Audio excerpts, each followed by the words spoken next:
So here's the thing about Ja Rule and Ashanti. Ja Rule works together well with other singers, and Ashanti works together well with other rappers. But those two together on one song, like Always on Time, magic, amazing. It is the crème de la crème, literally. So in this video, we are making a beat similar to their hit song Always on Time. We're using it as a template and we're trying to stay in that similar vein of a 2001 R&B and hip hop collab. Let's go.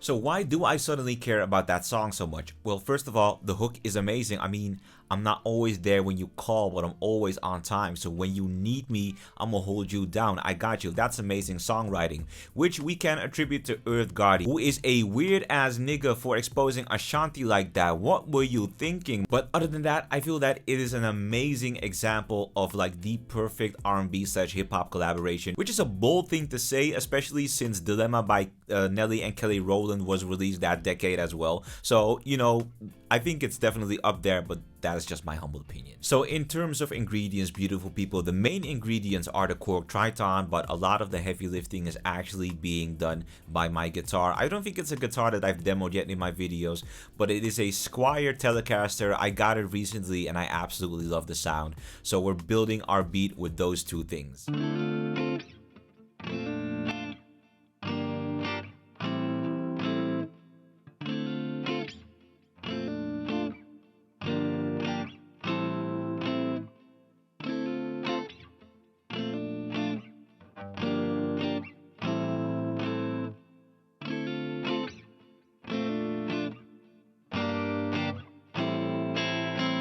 Beautiful people, what is up and welcome back into Logic Pro X. It's actually been a hot minute since we've touched down on Logic Pro X, but I still use it from time to time.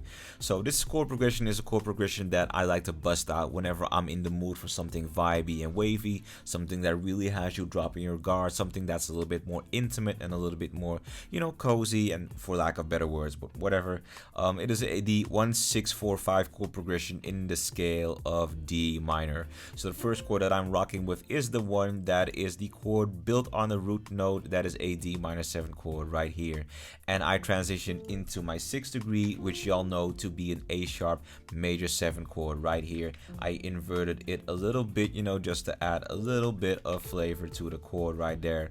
So I'm rocking with my 4th degree, that is a G minor 7 chord right here. I inverted it just a little bit in its first inversion, and I land on my A minor 7 chord right here. So 1-6-4-5. It's a cool chord progression. Try it out for yourself and see what kind of cool variations you come up with. So that chord progression is hitting all the right spots, beautiful folks. I think it gives me a similar, very warm and intimate vibe to Always on Time. At least I feel that way, but your mileage may vary. So with that in hand, with that being settled, we are transitioning into the sound selection.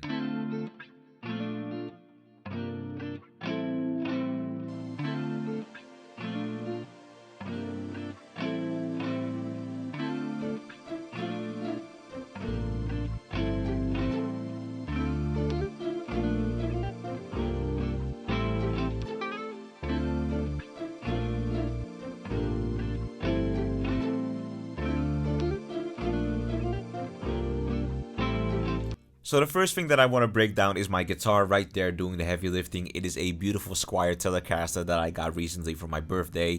Squier is the budget-friendly brand by Fender, which is that big-ass, very famous guitar brand, with their famous Strats and Tellys. I got a Telly, I love the sound, but I needed to add some stuff in guitar rig to really get the tone that I needed. So I'm rocking with a Jazz amp right here. I'm rocking with a VC76, which is an 1176 emulation. I'm rocking with a set set of EQ, verb, reverb, and a delay, and a chorus right here at the end. I've done a little bit of EQing and some compressing and a lot more chorus to just get the tone that I needed. So that's the first thing in sound selection. The other thing that I did was I went to the Chord Triton, because I did say the Triton is one of the main ingredients of this beat, and I went and got me a Delta string synth patch right here, which is playing like string chords that really add some weight to the beat, so you're gonna hear them underneath the guitar. I went for some pizzicato strings, because if you cross-reference it with the original track, Always On Time, you can hear they're playing that da da da da da da da da da da. So I wanted something similar to that. Simple bass patch, and I went for a keys layer, which is this patch that you're seeing right here, the classic piano. So that's it for my ensemble in terms of sound, and you're just gonna hear some of the layers separately so you can hear them and then they come together.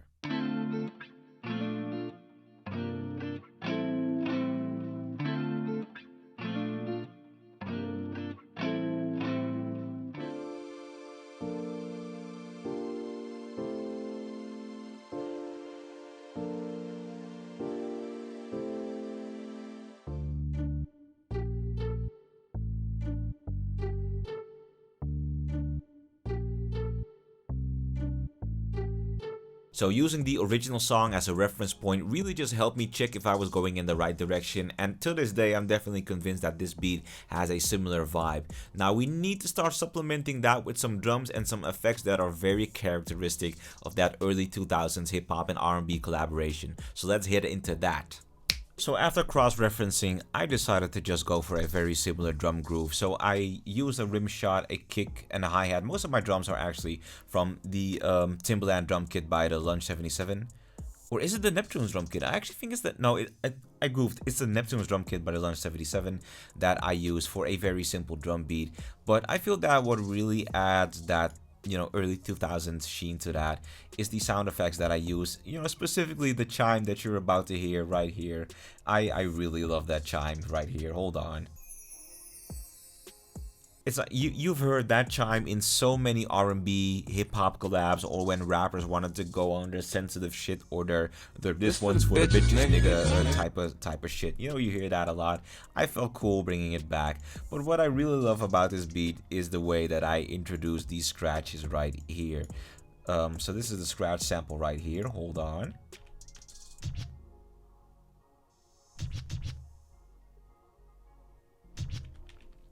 I do feel that it kind of adds like a certain 2000 authenticity, because you still hear that a lot in, you know, 2000 R&B and hip hop, you know, the inauthentic scratch, because not everybody had access or felt like going through the trouble of hiring a DJ to scratch over the beat. So I thought it was cool to introduce that as well.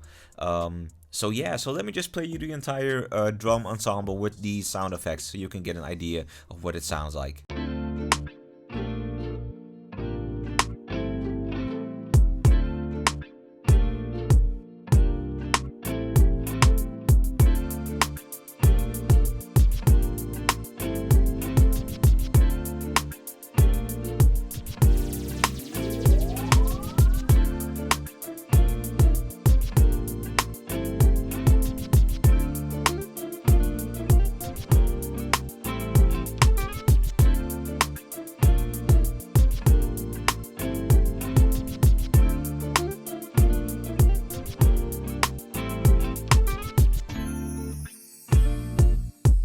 I'm not gonna hold y'all, I was having a lot of fun with this beat, especially once I added that wind chime and the scratches. That really just took me back to a time where it was kind of acceptable to still have those inauthentic scratches, those scratch samples in your beat. I still am a sucker for those.